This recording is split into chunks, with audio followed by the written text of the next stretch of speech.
আসসালামু আলাইকুম। কেমন আছেন আপনারা সবাই? প্রায় অনেক দিন পরে আরেকটি ভিডিও নিয়ে আসলাম আপনাদের জন্য। এর আগের ভিডিওতে দেখাইছিলাম তখন গাছে ফুল। এবার ঈদের ছুটিতে বাড়িতে আসলাম, এখন দেখতেছি বেশ বড় হয়ে গেছে গাছের ফল। ঠিক যেমন এই পেয়ারা গাছটার বয়স হবে সর্বোচ্চ 2 থেকে আড়াই বছর হবে না, আরও কম হবে। তো এটা আমি লাগাইনি, এটা এমনি এমনি হয়েছে এখানে। তো এটাতেও ফল চলে আসছে মার্শাল্লাহ, এবং অনেকগুলি ফলই আসছে।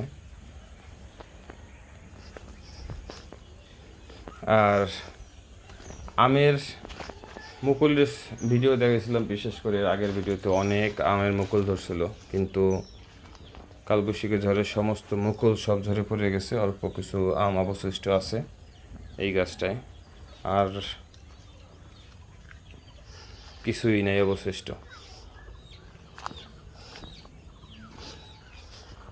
তবে আপনারা আমাদের বইয়ের ভাষায় জামরুল, আমাদের আঞ্চলিক ভাষায় এটাকে লকট বলি।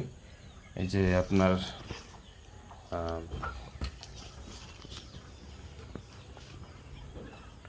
এটা আমাকে হতাশ করে না আসলে, যথেষ্ট পরিমাণ। তখনও যেমন ফুল দেখাইছিলাম, তো এখনও ঠিক তার সমপরিমাণই বলা যায় এক প্রকার ফল ধরছে গাছে।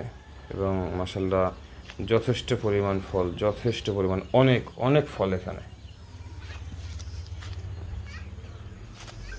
গাছের যেখানেই মোবাইল নিয়ে যাই, ক্যামেরা ধরি, ঠিক সেখানেই ফল, প্রচুর পরিমাণে ফল মাসাল্লাহ।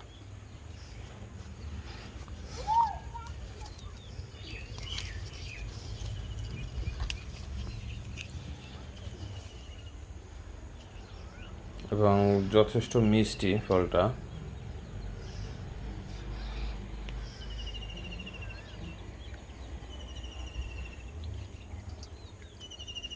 উপরে, গাছের উপরে অপেক্ষাকৃত ফল কম নিচের তুলনায়।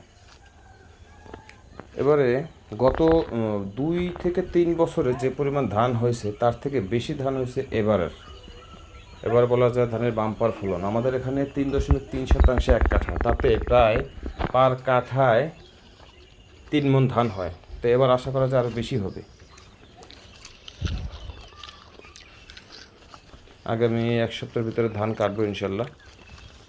ধান কাটার পরে আমাদের বাম সাইডে যে জমিটা দেখতেছেন, আর ডান সাইডে যেটা দেখতেছেন, ডান সাইডে একটা পুকুর বানিয়ে বাম সাইডের জমিটা ভরাট করে ফেলবো, এটাকে পুকুর বানাবো। এবং কিছু মাছ ছাড়ার পরিকল্পনা করছি, আপনাদেরকে সেটা আগেও জানাইছি।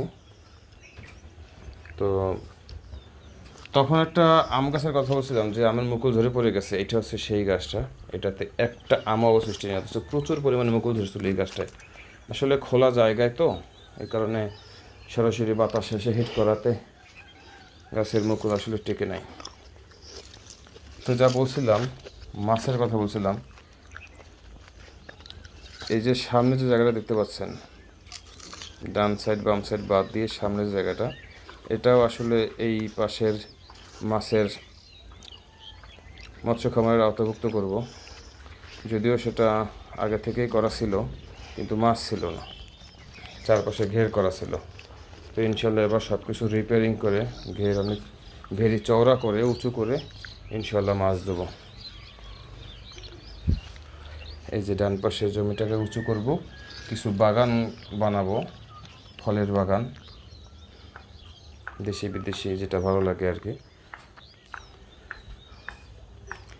বাকিটা আল্লাহ ভরসা, ইচ্ছা আছে।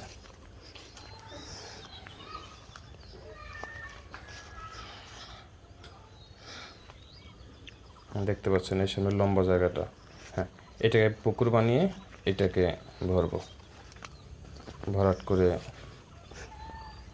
দেশি বিদেশি কিছু গাছ আছে, ফলের গাছ, যেটা খুব ইচ্ছা আছে এখানে ফলানো।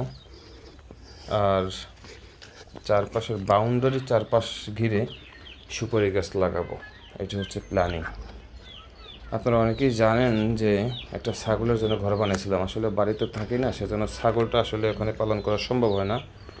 তো আসলে তার পরিবর্তে ঘর তো ফাঁকা রাখা যায় না, কিছু মুরগি কিনছিলাম, জানেন আপনারা সবাই। তো এই গরমের ভিতরেও মুরগিতে আসলে ডিম, ওর নিজের ডিম সরাই দিয়ে ওখানে তিত পাখির ডিম দিয়ে ওকে তা দিতে বসাই দিছি। দেখা যাক কী হয়। গরমে অনেক সময় ফেল করে আসলে, ডিম ফুটে বাচ্চা বের হয় না, অনেক সময় ডিম নষ্ট হয়ে যায়। তারপরে রিস্ক নিয়ে দিছি, যদিও অনেক গৃহস্থ কিন্তু এই কাজটা করে না এই গরমে। মুরগি থেকে মুরগিতে মুরগিকে আর কি আসলে তা দিতে বসে না ডিম, কারণ ডিম নষ্ট হয়ে যায়, মুরগিরও ক্ষতি হয়। যাই হোক, আল্লাহ ভরসা। আর এখানে কিছু পেঁপের চারা লাগাইছিলাম, আসলে কি জাত তা আমি জানি না, বাজার থেকে কিনে আনছিলাম। তবে আশা করি হতাশ হব না, কারণ যথেষ্ট পরিমাণে ফুল আসছে এবং কিছু গাছে ফলও চলে আসছে।